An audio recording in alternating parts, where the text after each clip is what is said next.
Life is weirdly a lot harder than we've been told. And midlife? That's a whole other can of worms that I was completely unprepared for. What about you? But here's the good news. There are so many new skills and mindsets that we can learn to make even the toughest days a little bit better. But if you're like me in your midlife, you just haven't learned them. Welcome to Thrive with Kira, a smart and sweary podcast for women in midlife that teaches the skills to get more joy and love in your life. Join me weekly as I teach science-based, smarty-farty topics and break them down into bite-sized lessons that you can apply to your life, all while sharing my own shit show life stories that you can learn from. I'll be talking regularly about getting more joy on a daily basis, thriving in midlife, yes, you can, figuring out menopause, healthy dating and relationships, building self-worth, body positivity and neutrality, growth mindset, adult friendships, and also easy mindfulness. So we can stop just surviving and start learning how to thrive. Welcome to Thrive. Hello there, sugar pantses, and welcome to Thrive. Were you a little shocked by a new song and a new intro? That's okay, because I'm a little shocked because in the last 48 hours, I decided to bite the bullet and make the pivot that I have been slowly working on for the past 3 to 6 months. This is the new Thrive podcast, and you might be a little blindsided, have a little whiplash from the changes in this podcast over the last year or so, since COVID particularly. And I want to talk about it a little bit. I will tell you this, I have not prepared much. This is off the cuff. I'm not going to say it perfectly, and I'm just going to tell you that right now. I wish that I would have created a more eloquent statement, but here we are, and this was needed. Here's where I'm at. If you've been following me for a while, which I know some of you have, I regularly talk to someone for the first time who's maybe been listening to this podcast for 8 years or more. And I'll be like, wait, what? How come you've never reached out and said hello? But if you have been around, I've been here for a long time, talking a lot about dating, but also just talking about life and how to thrive in life, mostly through the perspective of getting into solid, healthy relationships. I still believe that. I believe that in my heart of hearts, and there is no magic eraser that can erase the insane amount of knowledge that I have about dating and relationships and love for that matter. That's not going anywhere. It will still be coming on this podcast. I'm just going to be talking about other things too, all going back to my positive psychology roots that I've been using as a base for this podcast and my business now for about the last 6-7 years. Right now is more challenging than ever. And I don't actually think that's a bad thing. I think we're going through some major growing pains as a culture, as a society, and I'm definitely talking about what I'm seeing here in the States, maybe Canada. I have a lot of Canadian clients. So if you live somewhere else, this may not apply to you. But something after COVID really shifted for dating. And I'm not calling it good or bad. I'm not actually saying anything about it. But it changed the type of women that I'm talking to, which are smart as fuck, educated, stuff who likes my shit. And that's how I would describe myself. But something about COVID, I think, woke something up in us to say, maybe we don't have to date to be happy. Maybe I can work on myself, or I can go after the things that I want in life. And it may be with a relationship, and it's okay if it isn't. I have honestly no comment to whether people should be dating or not. I will say I am lucky to have found a great match for me, and I think an overall good person in general. I think the way that dating is right now, it's really hard to see and find those people. I've made it very well known that I think that dating apps are unsafe and not very helpful in the overall of dating and dating culture and healthy dating. I think it's fucked us up a little bit with our expectations. I also think that people are scared right now. I think there's a lot of fear. We came off this pandemic barely talking about it. Everybody's, what'd you do during the pandemic? I don't know. Try not to freak out on a daily basis that everybody I knew in the world wasn't going to crumble and die. We are not back to life as usual or business as usual. I don't know if we will ever be. Because what I do think the pandemic has done, just like midlife, do you see what I did there? It has cracked us the fuck open and made us reflect. But it's also made us isolate. And it's made a lot of people, I'm going to say it, in particularly men, very scared at the changes that are happening in our society. I recently was on TikTok, which I do not think is a educated resource for anyone. However, I am interested about the conversations happening on there. And one of them recently with some of the younger generations is this concept of decentering men. This concept that as a woman, many of us, particularly if we're over the age of 35, we're still raised with some really deep fucking seated beliefs that we are here for men, to entertain them, to look good for them, to please them, to make sure that they feel good at all times, to take care of their feelings. And seeing this, I was like, fuck yes. Fuck yes. But because how can any relationship be healthy when only one person's needs are being taken care of? And when I shared this concept with Danny, my husband, he even said, I think that's great for women because he gets it. But there's a lot of guys that don't get it. And there's a lot of guys right now are scared at the power and changes that are happening for women. The community that's happening with women. We are stronger in numbers. And I think all of this shit is going to shake out better for us in the long run. But I don't know how long we're going to be going through the shit to get there. And to tell you the absolute fucking truth, I have zero interest right now in fighting for romantic partnerships, knowing that about 70 to 80% of them out there are shit, particularly for women. Now, that's not across the board. That's not saying that there's not plenty of men who are struggling.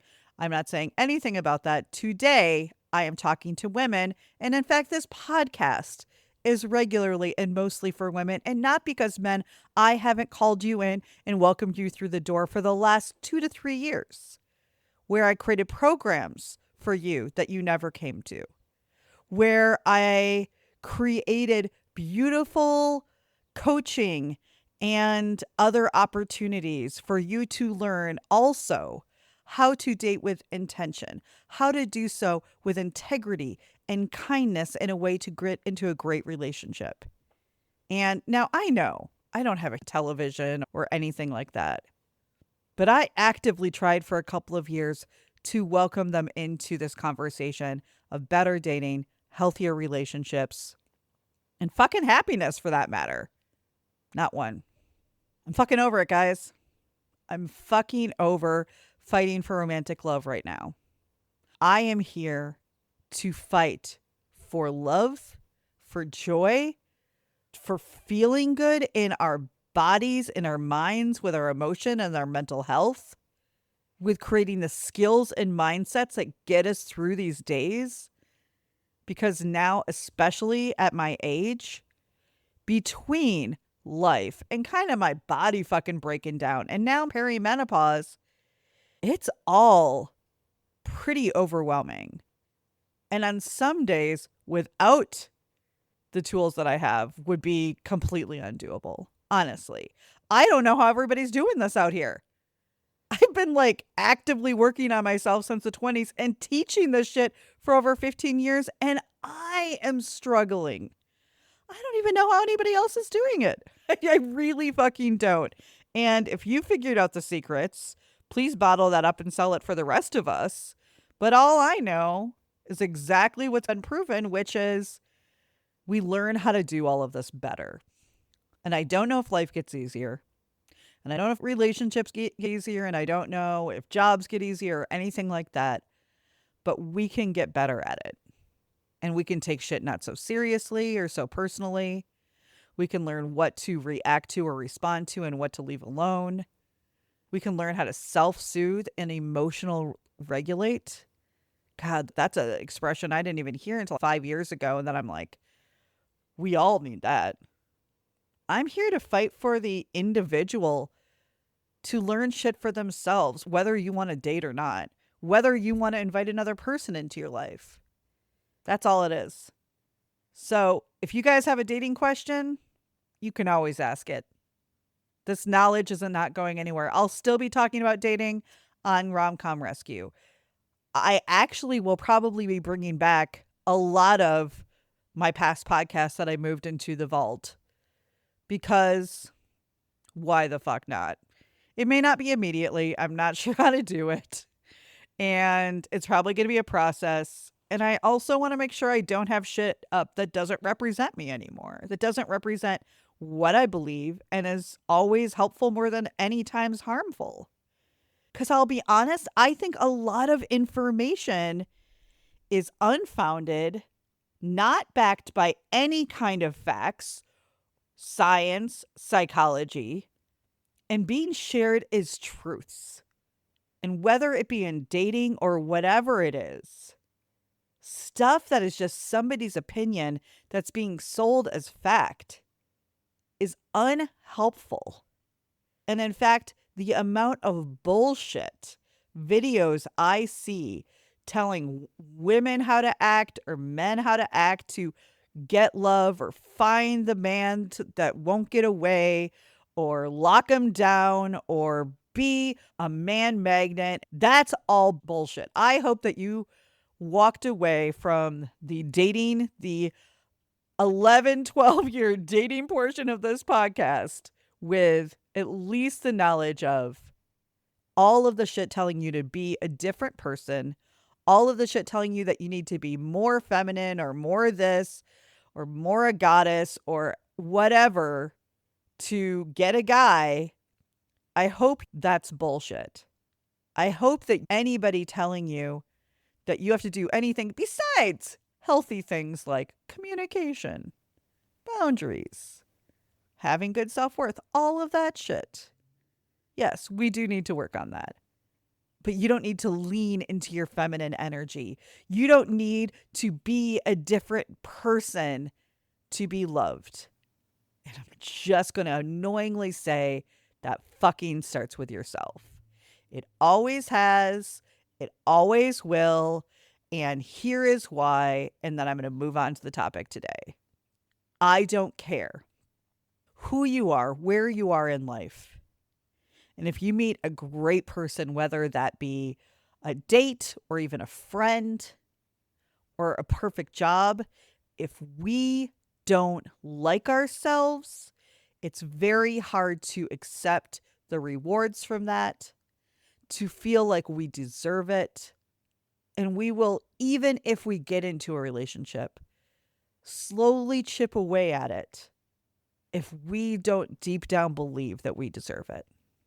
We'll fix situations that were not asked to be fixed.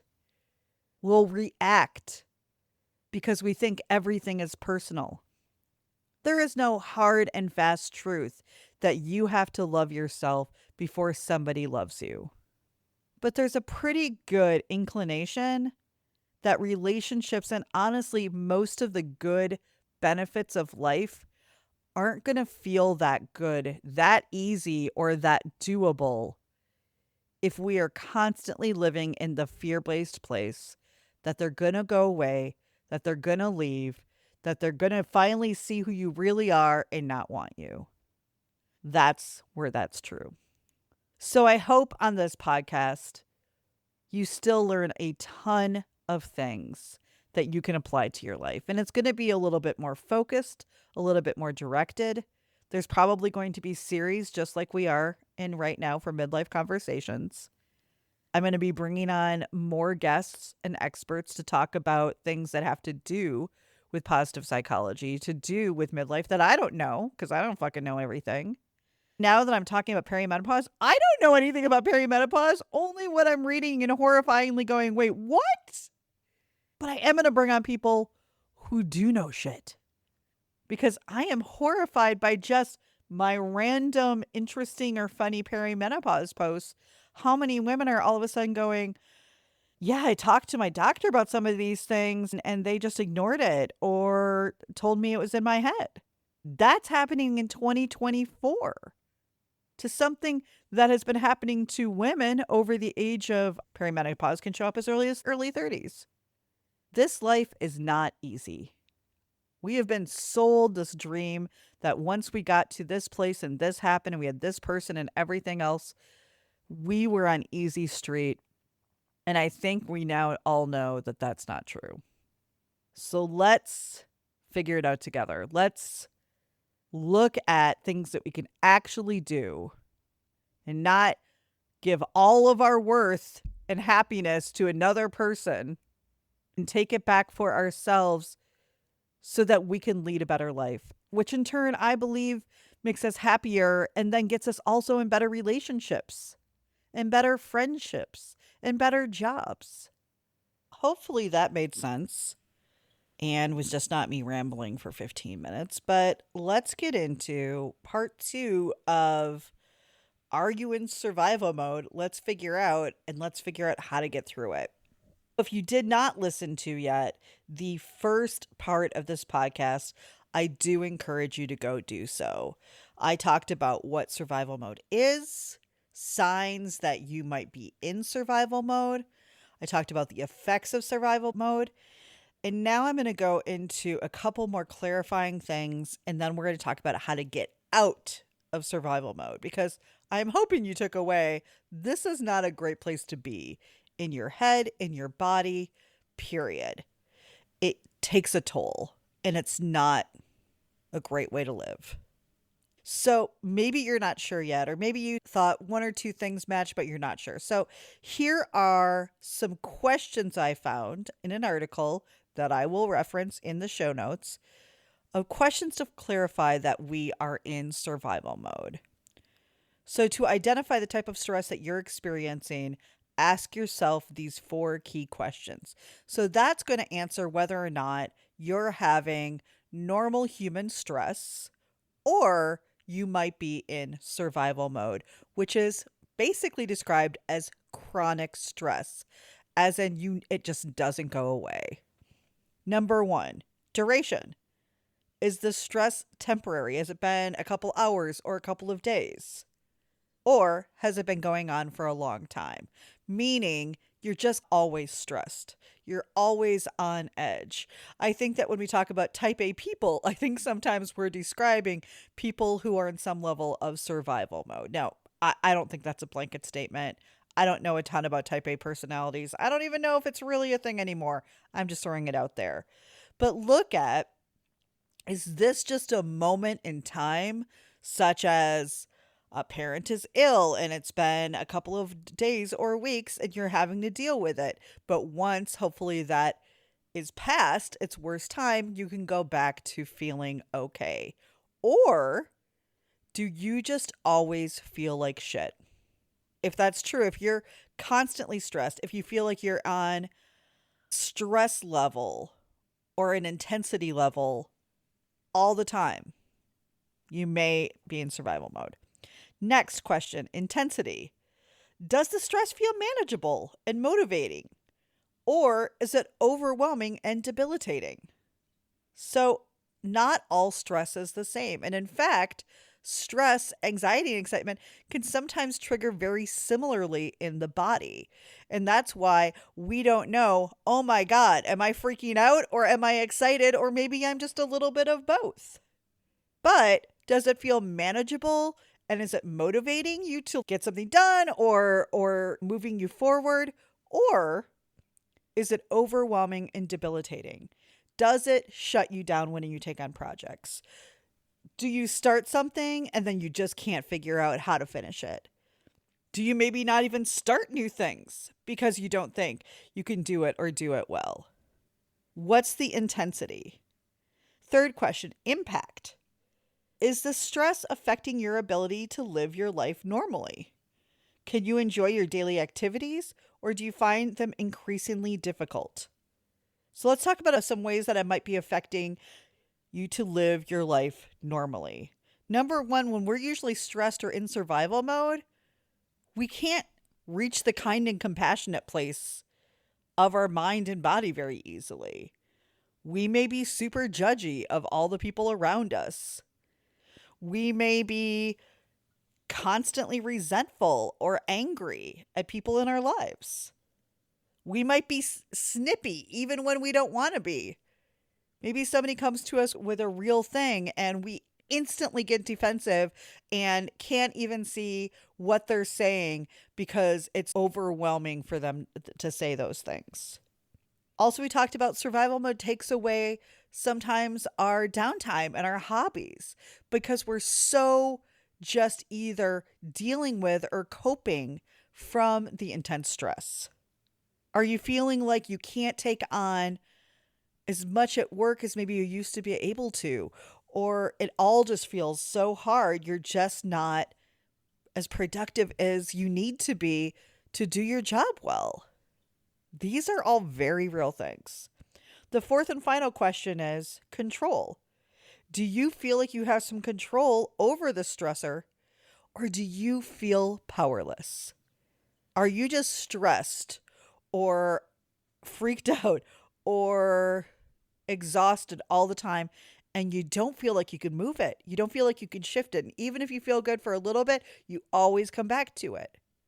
Does it feel like you control it or it controls you? That's going to give you a general idea whether or not you're just dealing with some normal stress or whether you are in survival mode. So I feel like between these two podcasts, we should 100% be able to see if we're in survival mode or not. And if you are, here's the great news, everybody. There are absolutely things that you can do to work on it. Now, number one, if this intense stress has been there for a very long time and you think it might be from some trauma from earlier days, it could be childhood, your teen years, and your adulthood, something maybe happened that's kept you in this stress place or brought you to this stress place that you can't shake. That's where therapy comes in. And I'm going to actually include an article that tells the different types of therapy that are really helpful for trauma-based therapy.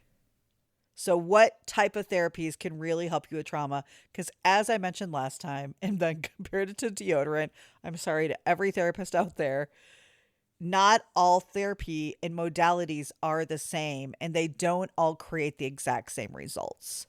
So you may think therapy didn't work for you, but you just went to the wrong therapist or modality. But if you feel like you've done some healing and you're still not sure how to deal with stress, you still find it taking you out, even if it's not just particularly anything triggering you, just life, I got some things for you here. Number one, and this is with all self-work, you have to acknowledge it. To really start working on depression, we have to recognize and acknowledge that we're depressed. To work on anything new in our life, we have to first acknowledge that what's going on isn't working for us. I believe I've used the very technical phrase before. You have to get over your own shit. Please quote me on that. I think it's scientific. I think I'm so ridiculous. But you have to basically acknowledge it. There's so many people who are like, yeah, probably need to work on that. But they really haven't even taken in, yeah, this is a real fucking thing that's affecting and hurting my life, hurting my friendships, my relationships, my job, whatever it is, my overall happiness, which is really fucking important. And sometimes when we've been in survival mode for so long, we don't think there's anything but survival mode and that we just have shitty lives. And there's a good chance that that's not true. The next way to get out of survival mode starts with probably what I think is the number one skill that we can build and is so important that you can actually see after self-compassion training of meditation, of affirmations, that it changes in a brain scan. You can see the changes in your brain neural pathways after self-compassion work in a brain scan. Who else thinks that is fucking fascinating? When I started hearing, and by the way, a ton of that research has been done here at the University of Wisconsin-Madison by a named Dr. Richard Davidson. I feel so proud to have this happening here where I live. But self-compassion work, that's what builds self-worth. That's what can help get us through our days to feel better. But then most importantly, it helps us really up our empathy and our kindness towards others. Because there are still people on this earth, whether we're seeing them online or not, who deserve our kindness. But there's other really cool, interesting facts about self-compassion work. And in fact, here are scientific discoveries about self-compassion from my favorite self-compassion book. And this is going to explain what I was trying to say not so eloquently just a few minutes ago. There's a specific circuit in your brain that scientists call the care circuit, which creates the experience of compassion, warmth, and love. Self-compassion training strengthens your care circuit like exercising a muscle. With enough compassion training, your care circuit can literally grow in size so that the increase is visible on a brain scan. The care circuit is one of the primary emotional circuits in the brain that creates happiness and well-being. Activating the care circuit through self-compassion reduces every form of emotional distress, including anxiety, depression, and anger. Compassion training for 30 minutes a day for 14 days creates significant changes in the brain and leads to more pro-social and altruistic behavior. 8 weeks of compassion training can make your temperament or personality significantly more positive. And then finally, scientists have documented that Buddhist monks with intensive training in compassion have the strongest markers for happiness in their brains that have ever been recorded. How fucking cool is that? Now maybe you're like, self-compassion? What? I don't know how to do that. That sounds hard. I've read books before. I didn't do it. I got you. This is actually something we are 100% doing in Thrive. In fact, it is one of the main themes of Thrive. It's already part of the Rewire Your Brain section, but it's also something that we'll be working on from day one, as well as doing a daily 2-week compassion skills challenge with me. I'm going to be doing it too. Because by the way, guys, I'm going to be doing almost all of the things in this program with you. So you're not doing it alone, and I'm not just telling you ideas. We're doing it all together. So the 2 weeks that I talked about, after 2 weeks, you will be significantly more positive. We are doing that together. We'll be checking in. You'll have accountability buddies. There's no way you can't do it. The next way to get out of survival mode is to prioritize self-care. Now, I think people are so confused what self-care is.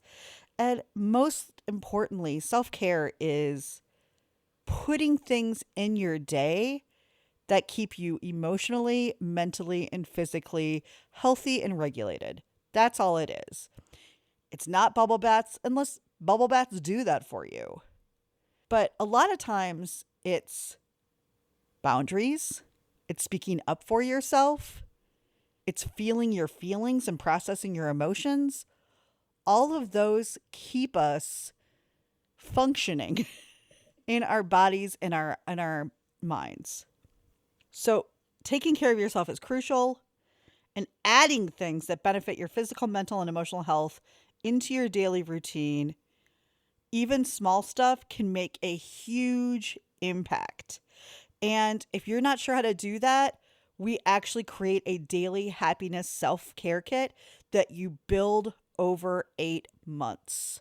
So you start off with one thing, and once you spend a long time doing that and it's part of your ritual, then we start adding in the next thing and then the next thing. So it becomes part of a self-care ritual that is personalized to you and your experience, that you have the resources, the community, and the support for actual change.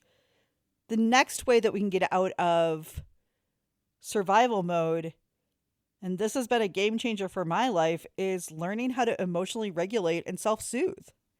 I think that, and I've mentioned that why I think midlife is hitting Gen X, particularly Gen X women, a very certain way, is because we're so hyper independent. That is from us having parents who weren't home. Not their fault, but just what the culture was. And we didn't have anybody there to help talk through our emotions. So I see a lot of people 35, 40 and up who either, here are ways that, by the way, if you are not emotionally regulated, it shows up. Number one, you push that shit down. You feel a feeling and it doesn't feel good. Boom. Nope. Not even thinking about it. Pushing that away, pushing it down. Start to feel crying. Nope, not crying. Problem is, you don't feel those feelings. They don't go anywhere. They just stick around in your brain, haunting you. The next way it can show up is, even if you are patient most of the time, just occasionally you lose your shit on people. Maybe a coworker, maybe a family member, maybe your partner, maybe your kids. But you can't control it. You just get so frustrated or so worked up that you lash out at people that you even care about. That is emotional dysregulation. And that's not to say that we don't get to be mad. And honestly, if you're not fucking mad about our world and our country right now, I don't know why you wouldn't be. However, there is a difference between having anger and lashing out on other people, tearing them down. Such as, sometimes I or Danny are angry at a situation or the world in general, but we don't take that out on each other. You can express emotions without it affecting those around you. Other ways that emotional dysregulation can show up: experiencing strong emotional reactions in a way that wouldn't really affect other people, or is a really overreactive response. One thing I would say is, we recently broke down the movie Anyone But You, which I did not like. You can listen to a full hour and a half of me telling you all the reasons why I did not like it. But one of the things that happens in this movie is the two characters meet, there's a flirtation, they end up drinking a little bit, they end up kissing a little bit, they wake up in bed together the next day. I do not believe that they have slept together, but they both hurt each other's feelings by leaving and not talking about what it meant to them. And the next time they see each other, they are heinous and mean and loathing and hateful to each other. And to me, that's not a normal reaction to two people choosing to make out for a night, have a good time, didn't discuss it, nobody came back and figured that out, and then they're mean to each other for the rest of the fucking movie. This is a humongous overreaction to one evening versus that's a reaction to somebody who's had a long relationship and has felt betrayed. See the difference there? Mood swings. You're okay one moment, the next minute you're like out of control. I think another thing is you're completely overwhelmed with emotions. When you do feel anger, when you cannot push them back or away anymore, they take over everything in your life and maybe the life of everybody around you. So they have to walk on eggshells. It can also lead to self-harm and excessive substance abuse because instead of feeling our feelings, that's what numbing does, is it helps us not think about those feelings. But with all things in life, you can only ignore them for so long, they're going to be felt. I think learning to emotionally regulate and self-soothe is one of the most beautiful things you can do for yourself and for the people in your life. Because when we are emotionally regulated, we are safe. We're safe to be around. They know we're not going to hijack the conversation because of our story and feelings. We're not going to lose our shit on them. We're probably going to speak up in a kind way if something bothers us. When we are emotionally regulated, we are safe. And to me, safe is 10 times more important than kind. Certainly more than nice. Because safe is people know what to expect from you, and they know that they can feel things around you and have their own human experience without you taking it out on them. I know a lot of people my age are not emotionally regulated. I can't believe, tell me, because we were discussing this weekend, Danny was joining the conversation, but how many of us who are around my age maybe had teachers who screamed? I had a first grade teacher who would yell at us every day, all day. I was really, really freaked out and upset that whole entire year. Everybody knew the teachers who were yellers. And as kids, we were just expected to take that. That's not good. That's not healthy. And I fully understand that education is a tough, underpaid system. But we shouldn't be lashing out at each other, and we certainly should not be lashing out at children. But we even discussed teachers who would take students in the hall and throw them up against lockers. One of my friends shared that her brother had a teacher leave marks on his neck. You don't see that shit anymore. That's what we were raised in. That was our fucking norm. Wonder why you are the way that you are in your life and relationships? Look back to some of this generational trauma for who we are and what we learned. Don't be mad at yourself if this is happening. But understand that shouldn't be the norm, and we can do better. We were just not raised with any of this information. In Thrive, I've invited many people to help us learn how to regulate our emotions. Number one, and we'll be doing a podcast, Crosby Norix is our somatics practitioner. And she is going to teach us how to feel our feelings. She's going to teach us how to connect what we're learning in our mind and apply it to our bodies so you actually completely take it in. Because when you only take things in your mind, a lot of times we can't apply them. We have the knowledge, but not the insight and the intuition. We're also going to be doing art therapy, which is another way to process and feel. And in fact, there's a whole section on emotions and understanding them, feelings and how to feel them in a healthy way and let go of them, how to process them, what to do, so that that's not a thing anymore. Next, how to get out of survival mode. Create a daily routine that can provide a sense of order and normalcy and help bring balance in your tough days. And if you're like me, And in the past, you've had a hard time creating and sticking to routines because you're so black and white, you're so all in or all out that it never sticks. I got you, because we're going to, in the program, create your happiest life plan. And it's going to help you create the new goals and dreams to replace maybe the ones that don't fit anymore. After your life assessment and happiness assessment that we do together and have a 90-minute call, just you and me personally, at the retreat, you will slowly start to build your happiest life. And throughout the 8 months, we'll be figuring out how to get to that place. It's going to be fucking phenomenal. You guys, I can't even tell you the cool stuff I have planned. It's completely different than anything I've ever done.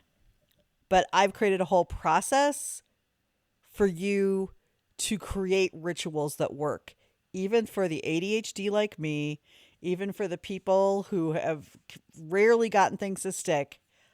We're going to do this. We're going to do it together. Which brings me to one of the last things, which is focusing on small steps. Maybe you can't do Thrive right now. That's cool. Maybe you're not 40 yet. That's cool too. But these are things that you can be doing. Setting, achieving small goals. It can boost our self-esteem, so not self-worth, but self-esteem, as well as provide a sense of accomplishment, which is actually one of the 5 things, the A in PERMA, which is the foundations of positive psychology. When we set small and achievable goals for ourselves, we start to believe in ourselves. We start to believe that we are trustworthy and safe. It's a real fucking thing. And I've created a process and even a workbook that's going to have daily steps to help you with that. There will be no fake it till you make it. You will have the resources and support and accountability to make those changes. And then finally, seek support and community, always. You don't have to do any of these things alone. The biggest fucking lie is that you do. Whether or not you can join me in Thrive this time or this year or ever, there are groups and resources, not just information, everybody. Stop just collecting information. That's not helpful. You need to be processing. You need to be taking in information not only in your mind, but also into your body. And then you need to apply and practice. Survival mode is what happens from stress, from a tough life. But you don't have to stay there. And throw perimenopause on top of it, and to me, not having these skills in place, you're just making things so much harder than it has to be. I mentioned this a couple of weeks ago on why we change, but I think a lot of us have stopped trusting ourselves. We've tried to do things differently. We've tried to make changes. We've tried to apply all of the things that we've learned, and it hasn't worked. And that's okay. It just means that you might have to try a different way. I can help you. Please, let me help you, everybody. There are thousands of people who listen to this podcast. Thousands. Most of them women. Most of them in my age range. Most of them struggling. Not just with being single, but also the weird shit that comes up physically, mentally, and emotionally after just being alive on this earth for 40, 45, 50, 55 years. Even if you're not sure, put an application. Check this out with me. If it's not in your budget, start saving for next year. If you don't like your life, you're not a tree. You can change it. You're not so stuck. Your roots are not so fucking far down that who you are is who you will always have to be. But it's not going to change because you read a book. And it's probably not going to change because you listen to this podcast. It's going to change when you get the proper support, the proper knowledge, the proper community, the proper accountability to slowly apply it to your life and practice it. I found the love of my life. For those of you who have been here for a while, you'll know that I met Danny in the middle of this business. I was already 7 years into this business when I met him. I actually don't think I ever thought that I would be in a long-term relationship or married. And here is the thing, as I look at the fresh chocolate chip cookies that he made for me last night that are right next to me, and the slightly messy but beautiful apartment we have together with our gorgeous animals that are pain in our existence, and I love them to death, I'm going to let you in on a really unfortunate truth. I found that dream. I have somebody who loves me unconditionally. I have somebody who shows up for me, does a lot of the cooking and cleaning, even after he's worked an 8-hour day. Any of you who have met Danny on a retreat or an event know that he is a good guy. And it didn't change my shit. I'm still struggling in some ways. It didn't make everything better. I was not rescued and all my problems were solved because I was now in a relationship. And if I can impart one thing from all of my talk on this podcast about love and relationships, is that if you are in a healthy, functioning relationship, because it's truly what it has to be, it helps. But the work is still on you. Danny has changed my life for the better, but he has not changed my life.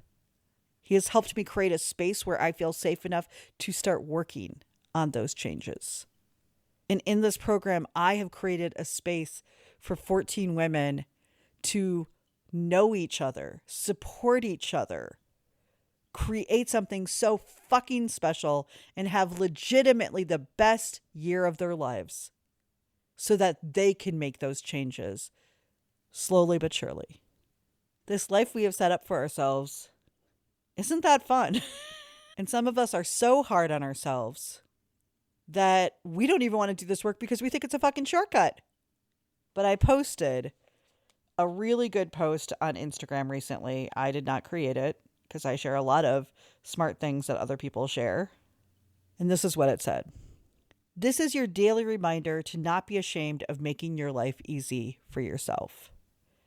Cut your food into small pieces. Make the font size 30 on your ebook. Get a pen that's comfortable to hold. Take more naps. Walk slower. Eat another cookie. Buy Velcro shoes. Rewatch the part you couldn't understand the first time. Write things down or on your hand so you don't forget. Whatever you want and or need. Don't let anyone tell you how you should be doing things. We don't need to prove each other anything. I think that's fucking stunning. Because I was raised, suck it up and figure it out. And I'm not doing it anymore. I'm here for the soft life. I don't think I'm probably saying that correctly. But I'm here for kindness. I'm here for community. I'm here for friendship. I'm here for hugs. I'm here for joy. I'm here for laughter. And I understand that with all of those wonderful things comes some stuff too. But I talk to a lot of people, guys. Not just on the phone, but in DMs, get emails. I know a lot of you are struggling. You don't have to be. And by the way, you toughing it out by yourself, there's no trophy coming in the mail. I promise you, I would have gotten about 17 of them now. Nobody thinks you're greater because you didn't take the easy way or the shortcut. Honestly, most people aren't even noticing what the fuck we're doing. They're so worried about themselves. If your life sucks, it doesn't have to. But you're going to have to be the one to change it. All right, guys, that's it for today. Whew! Are you in survival mode? As one of my awesome ladies from my former OM said, aren't we all? And right now, as I start this podcast between, for me, midlife and perimenopause, our country right now and the politics, as well as just life, we're at a perfect storm. Get through this with me. If you liked this, if somebody just sent you here because you're not single and now this is a different podcast, please subscribe. I don't always put things out weekly. Sometimes I put things out 3 times a week. Sometimes I'll have a week and a half to 2 weeks in between. So subscribe so you know exactly when things go live. Finally, if you really love it, please leave a review. Whether it's just some stars on Apple or Spotify, or really writing down what you are learning and loving about this podcast. I read every single one. They fucking make my day. You are the wind beneath my wings. And it helps get it out there. Because honestly, as much as I can say this, for as much feedback I get about this podcast, which is a lot, and most of it all very positive, even if you never share this with another person, by you writing an anonymous review, that lets other people know this might be something that they want to check out. All right, guys.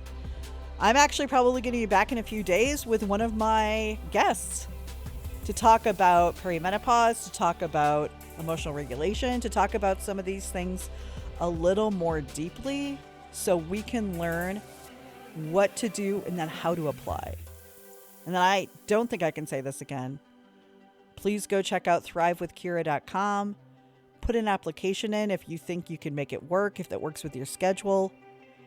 All payment plans are basically doable. Let's just do this together. I already have a couple stellar, amazing women in the program. I can't wait to just keep adding to it. I'll see you soon. And until then, I don't know. Let's thrive. I got to come up with you guys can send me ideas for my new outro statement. Meet joy halfway? I don't know. Work with me.